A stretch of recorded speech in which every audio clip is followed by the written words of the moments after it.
bwe bakwata omugenzi Isima twalina ekasuku oyo ne tumugamba Isima toyinayo godfather gwosobola kubira nga Isima ayina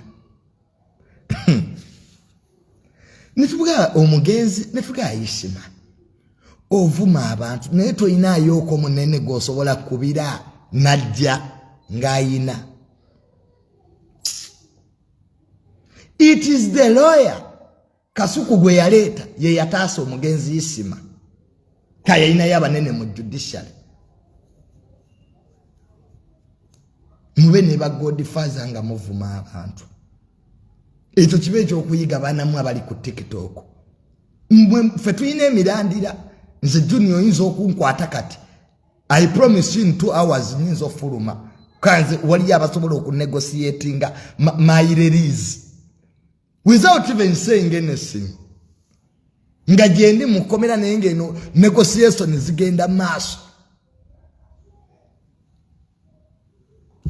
How many negotiators do you have before you abuse people? Don't you see? Mwe bagenda basi bamwe abali ku TikTok baba malewo mmwe. You can't fight power without power. Ozo kulwanisa amanyi nga toyina manyi gwe. Goza chechi tuwagiza jenemoke. Tumwekwesemu ye mpologoma. Obugabi butambula na mpologoma jedda jodda. You think mjenemoke tubwagala nnyo. Just we are antelopes following a lion.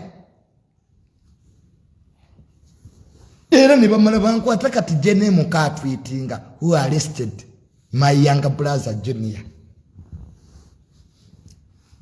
Kati gwedoni asi okuveba kutani ya tweetings. Mwe bavubuka mwe abali ku TikTok. Na mwe badoni asi yasiba doni kasasiro. Mumanye wawe mukoma.